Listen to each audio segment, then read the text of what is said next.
Bismillahirrahmanirrahim. Assalamualaikum warahmatullahi wabarakatuh. Yang terhormat Bapak Ibu dosen penguji uji kinerja. Perkenalkan, nama saya Nurmayanti, mahasiswa PPG dalam jabatan batch 4 Kementerian Agama tahun 2025 pada bidang studi Sejarah Kebudayaan Islam di LPTK Universitas Islam Negeri Mahmud Yunus Batu Sangkar dengan NIM 256010121228. Pada hari ini, Kamis 15 Januari 2026, akan melaksanakan kegiatan pembelajaran dalam rangka uji kinerja dengan materi peristiwa kerasulan Nabi Muhammad SAW di kelas 3 MI Syekh Hasan Yamani. Terima kasih. Selamat menyaksikan. Wassalamualaikum warahmatullahi wabarakatuh. Assalamualaikum. Waalaikumsalam.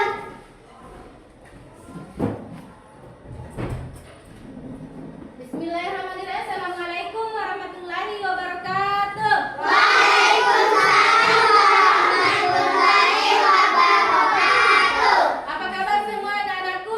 Baik.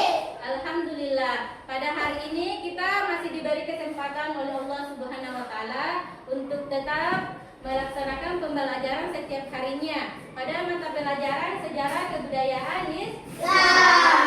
Sebelum memulai pelajaran, alangkah baiknya kita berdoa dulu.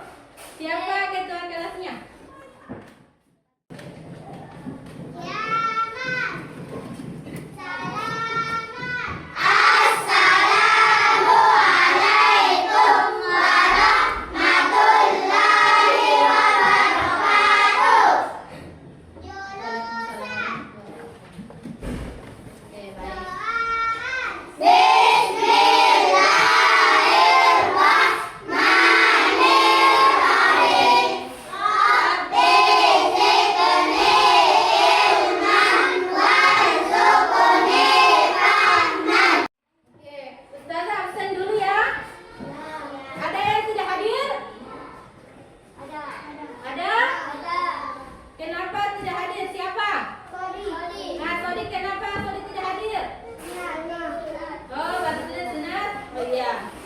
Semoga lekas membaik dan dapat mengikuti pembelajaran kembali dengan baik. Jadi selain Sodik semuanya hadir ya? Nah, semuanya siap untuk belajar? Siap. Oke. Nah, jadi sebelum kita memulai pembelajaran pada hari ini, kita pada minggu sebelumnya telah mempelajari tentang masa dewasa Nabi Muhammad Sallallahu Alaihi Wasallam. Masih ada yang ingat? Masih. Apa yang dilakukan Nabi Muhammad di waktu remaja dan dewasanya? Nah, dia sibuk mengembala domba. Apa lagi selain mengembala domba? Selain mengembala domba, dia juga ikut berniaga bersama pamannya. Pamannya adalah Abu Thalib. Nah, dia sibuk berniaga hingga menyeberang negara, yaitu di negeri Syam. Sampai akhirnya beliau bertemu dengan saudagar kaya raya. Siapa itu saudagar kaya rayanya? Yaitu Siti Khadijah, yang akhirnya mempercayakan barang dagangannya untuk diperjualbelikan oleh Nabi Muhammad Sallallahu Alaihi Wasallam. Sampai akhirnya mereka berdua menikah. Nah, pada pembelajaran hari ini kita akan belajar tentang peristiwa kerasulan Nabi Muhammad Sallallahu Alaihi Wasallam. Nah, sebelum masuk di pelajaran, saya mau menyampaikan dulu tujuan pembelajaran dari peristiwa kerasulan Nabi Muhammad Sallallahu Alaihi Wasallam. Jadi tujuan pembelajarannya itu adalah agar kalian mengetahui bagaimana supaya kalian mengetahui peristiwanya kerasulan bisa menceritakan bagaimana urutan peristiwa kerasulan Nabi Muhammad Shallallahu Alaihi Wasallam. Jadi itu tujuan pembelajaran pada materi hari ini. Oke, Ustazah akan tayangkan di slide sebuah video animasi tentang peristiwa kerasulan Nabi Muhammad. Kalian simak baik-baik nah. Nanti setelah penayangan video, Ustazah akan bertanya apa yang kalian pahami, apa yang kalian bisa tanggap dari video di atas. Dan kemudian setelah video nanti ada juga materi nah. Kita tayangkan dulu videonya.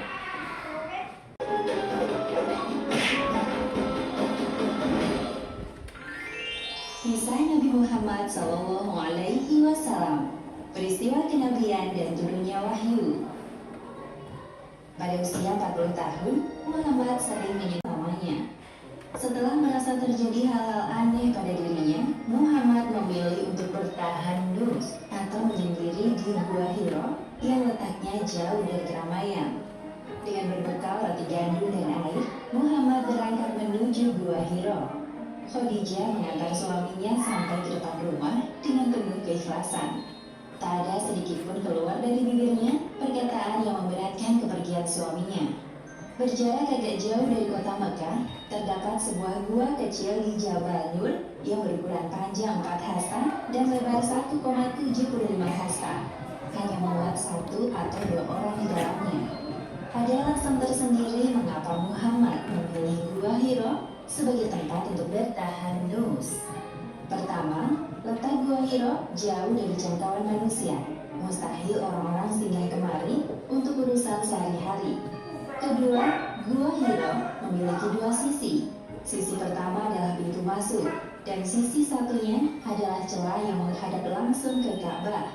Melalui celah itu, beliau dapat menyaksikan bangunan suci Ka'bah. Sudah sejak lama Muhammad memikirkan banyak hal. Satu hal yang mengusik pikirannya adalah tentang kekuasaan Tuhan pencipta alam semesta yang tidak terbatas. Untuk apa Dia Allah menciptakan manusia jika mereka hanya membuat kerusakan di bumi? Aku sungguh penasaran, pasti ada tujuan besar di balik ini semua. Selain itu, keyakinan beliau kerap kali berseberangan dengan perilaku jahiliyah orang-orang Quraisy yang menyimpang. Sebenarnya, aku sadar bahwa perilaku kaumku telah jauh menyimpang dari ajaran Ibrahim. Namun aku juga tidak bisa berbuat apa-apa untuk mereka. Hari ini adalah malam ke-27 bulan Ramadan. Setelah 26 Oke, tadi sudah ada potongan video tentang peristiwa kerasulan Nabi Muhammad Shallallahu Alaihi Wasallam. Ustazah mau bertanya kepada anak-anakku, apa yang kalian bisa tangkap dari tayangan video tadi di atas? Apa? Nah, Rasulullah pergi ke gua. Apa tujuannya Rasulullah pergi ke gua? Untuk bertafakur. Nah, nanti ada kita tayangkan dulu materi sambil Ustazah jelaskan. Nah, ini di atas tentang memahami peristiwa kerasulan Nabi Muhammad. Yaitu yang pertama adalah amanah di Ka'bah. Nah, jadi Nabi Muhammad SAW di masa mudanya dia banyak membantu pamannya di Ka'bah. Apa yang dibantukan adalah menyediakan air, untuk pemuja berhala. Tetapi Nabi Muhammad tidak pernah ikut serta dalam upacara tersebut. Kemudian, dari berbagai banyak pengalaman yang disaksikan oleh Nabi Muhammad, dia merasakan keresahan. Jadi Nabi Muhammad gelisah tentang melihat kaumnya yang berperilaku jahiliyah. Jadi banyak di antara masyarakat Mekah yang menyembah berhala, meminum minuman keras, berbuat semena-mena terhadap budak, menindas perempuan. Itu sangat banyak terjadi di zamannya Nabi Muhammad SAW. Akhirnya Nabi Muhammad sangat merasa gelisah dan prihatin. Kemudian pada usia 40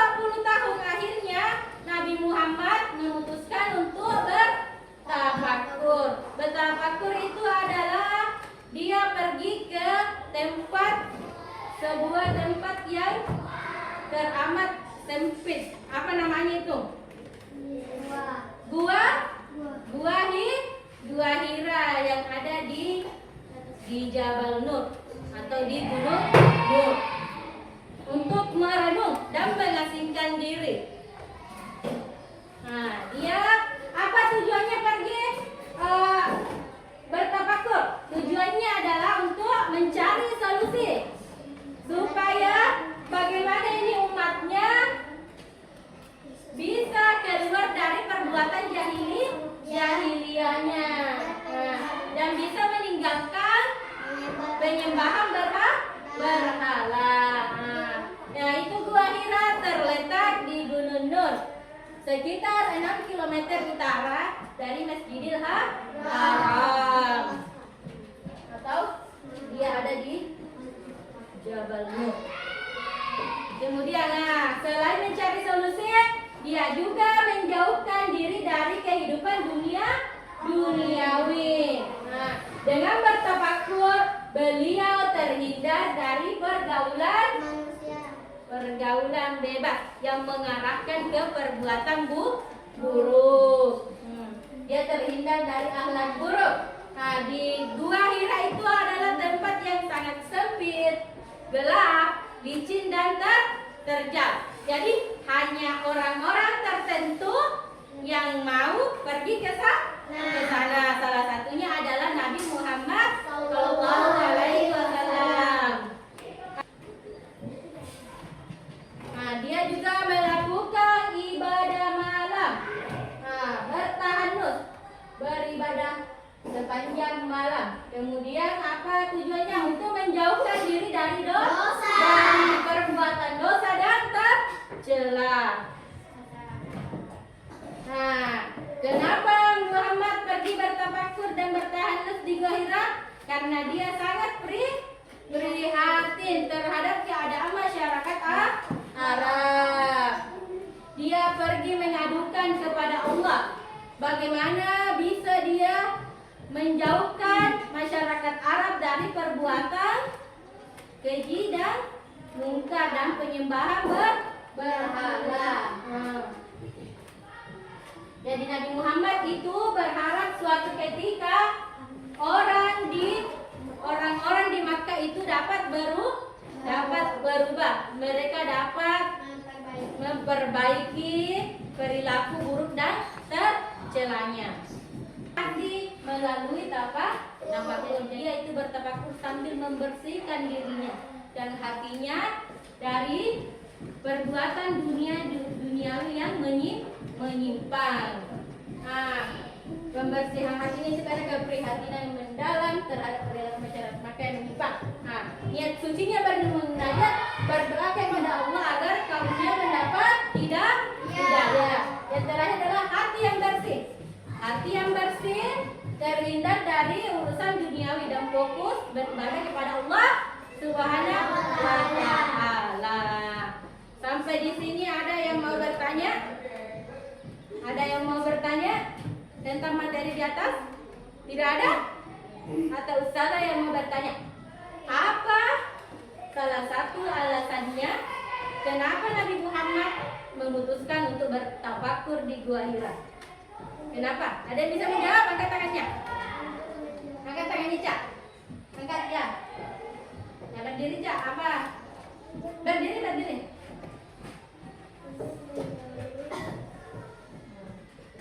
Satu, menjauhi dosa.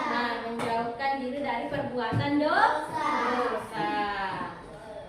Supaya dia tidak ikut terjun dalam perbuatan dosa tersebut. Jadi sebelum kita masuk, Ustazah akan bagi kelompok. Sudah dibagi minggu lalu?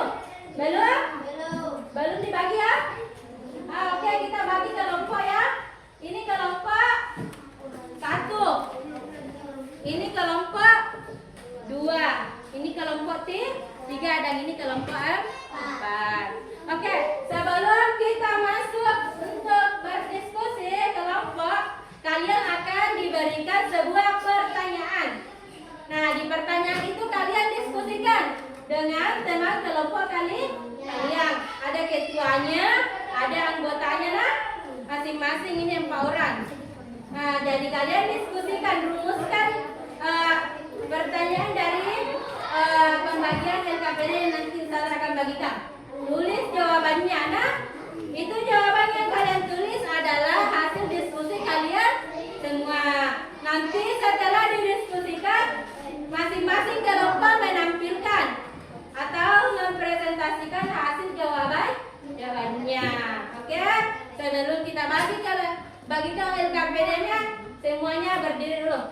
Kita lakukan dulu peredahan. Sudah tahu? Kalau saya bilang cukup fokus, paham kan? 1, 2, 3. Cukup fokus. Saya fokus. Saya bisa, saya paham.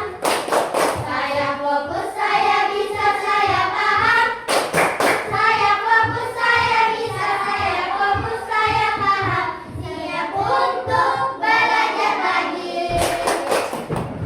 Oke, duduk. Ustazah akan bagikan LKPD-nya.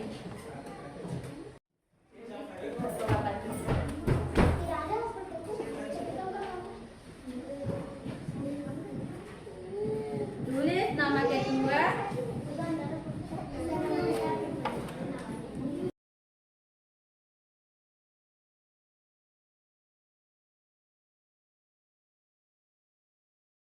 Oke, sudah Ustazah bagikan tak?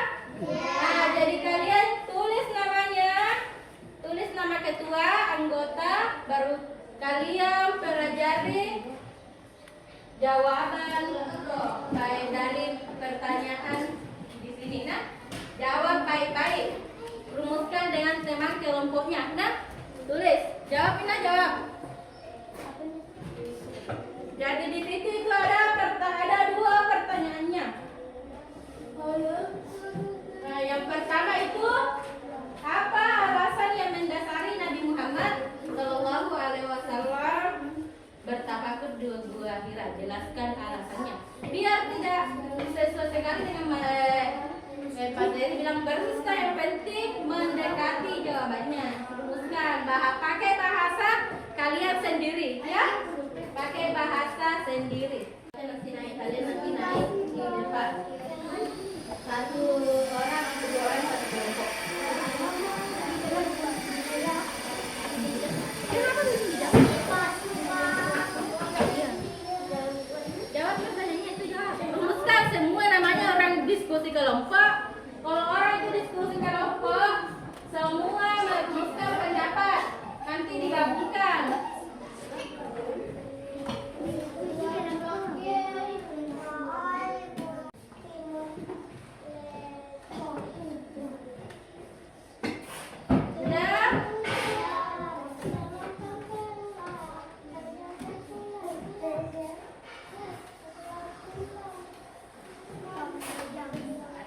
Rumuskan, coba.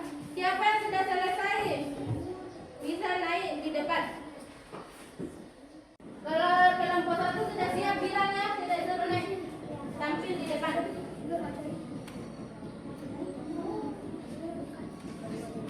Sudah semua? Sudah. Jadi kelompok siapa yang mau naik pertama? Presentasikan hasil diskusi kelompoknya. Ya, kelompok 1 naik. Di depan. Di sini. Ya, di sini 2 orang, 2 orang. Ya, bacakan apa pendapat kalian tentang pertanyaan yang ada di lembar kerja.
kedua apa?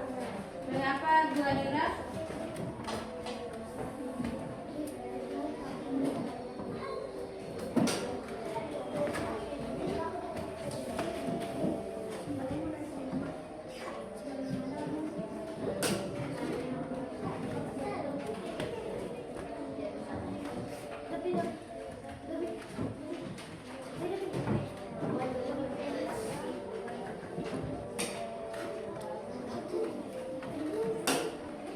Jadi salah satunya dari yang dijawab kelompok 2 adalah kelompok 3 adalah supaya terhindar dari perbuatan jadi ria. Oke, terima kasih kelompok 3. Berikan aplaus atau tepuk tangan untuk kelompok 3. Kelompok 2 naik Nasrullah sama kelompoknya, yang baca saja.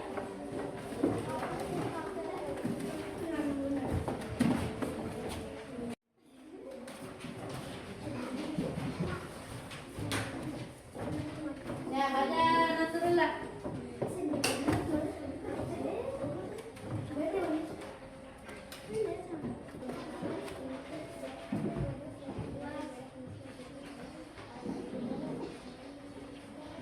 Terima kasih untuk kelompok 2. Berikan aplaus untuk kelompok 2. Terakhir kelompok 4 naik. Jadi rata-rata jawabannya untuk menghindarkan diri dari perbuatan jahiliyah. Ada yang mau bertanya sama kelompok 4? Tidak ada? Oke, terima kasih kelompok 4. Kita kasih tepuk tangan untuk kelompok 4. Nah, semua jawaban dari semua kelompok dari kelompok 1 tadi sampai kelompok 4 semuanya sudah sangat bagus ya. Tapi ada beberapa kelompok yang mau meningkatkan lagi jawabannya. Kelompok 1 itu sudah sangat mendekati. Kita berikan aplaus untuk kelompok 1. Dan untuk semua kelompok. Semuanya. Jadi intinya Nabi Muhammad pergi bertafakur itu untuk menjauhkan diri dari perbuatan dosa dan tercela. Dia juga sangat merasa khawatir. Dia merasa gelisah dengan keadaan masyarakat Makkah yang masih melakukan penyembahan berhala, masih bermabuk-mabukan, masih berbuat perbuatan yang tercela. Dan banyak hal lainnya yang membuat Nabi Muhammad untuk pergi bertafakur. Kemudian yang kedua, kenapa Gua Hira yang ditempati? Karena Gua Hira adalah tempat yang amat sangat jauh dari pemukiman. Untuk naik juga di atas licin, bebatuan. Jadi hanya orang-orang tertentu yang mau naik ke atas. Makanya kalau Rasulullah bertafakur di sana, dia juga bisa bertahan dan fokus beribadah karena tidak ada gangguan dari yang lain, karena di sana tempatnya sangat cantik dan jauh dari pemukiman masyarakat. Oke, sampai sini paham? Paham. Ada yang mau bertanya? Tidak ada? Ustazah yang mau bertanya. Kalau tidak ada yang mau bertanya, Ustazah yang mau bertanya. Apa yang kalian dapatkan? Apa yang kalian bisa ambil hikmah dari pembelajaran hari ini? Apa hikmahnya? Apa hikmah yang kalian dapat dari pembelajaran hari ini? Ada yang bisa angkat tangannya? Ada? Ada? Apa hikmahnya dari materi peristiwa kerasulan Nabi ini? Tidak ada? Jadi hikmah yang dipelajari, yang bisa diambil pada pembelajaran peristiwa kerasulan pada hari ini adalah bagaimana sikap kita terhadap orang-orang yang melakukan perbuatan tercela. Seperti Nabi, walaupun Nabi setiap hari menyediakan air untuk orang yang mau beribadah di Ka'bah, tapi dia tidak ikut untuk beribadah, tidak ikut upacara. Artinya Nabi bisa menjaga imannya. artinya dia tidak terjerumus dan dia tidak ikut upacara-upacara itu. Berarti walaupun kita berada di sekitaran orang-orang yang menyembah berhala, kalau iman kita kuat, kita bisa menjaga imam kita tidak akan terpengaruh. Makanya itu yang bisa dipelajari dari pembelajaran pada hari ini. Tidak mudah terpengaruh, hatinya bersih, hatinya itu kuat imannya, supaya apa yang ada di dalam hatinya hanya ada Allah Subhanahu wa Ta'ala. Padahal Nabi Muhammad tinggal di antara orang-orang yang menyembah berhala. Nabi Muhammad juga tidak ikut berbuat perbuatan tercela seperti meminum minuman keras. Nabi Muhammad tidak ikut, tapi Nabi Muhammad menjauhkan dirinya dari semua urusan duniawi.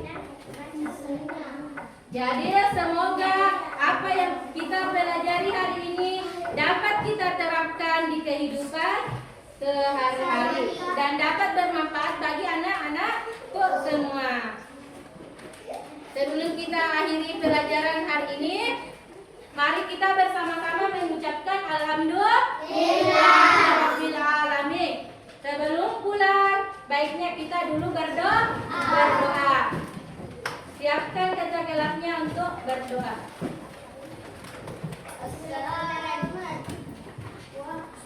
Doa untuk bulan dimulai. Bismillahirrahmanirrahim.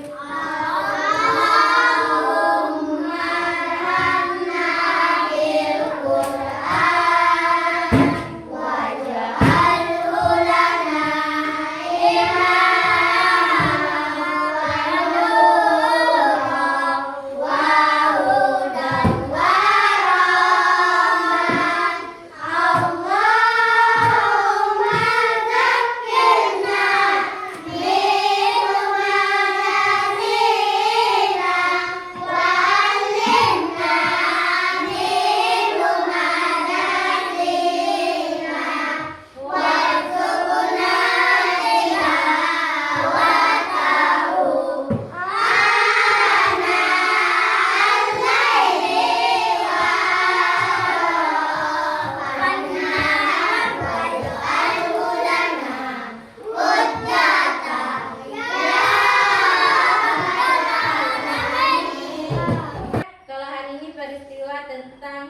materinya tentang peristiwa kerasulan Nabi. Minggu depan kita akan belajar tentang penerimaan wahyu pertama Nabi Muhammad SAW. Semoga pelajaran hari ini bermanfaat bagi kita. Ustaz akhiri dengan ucapan wassalamualaikum warahmatullahi wabarakatuh.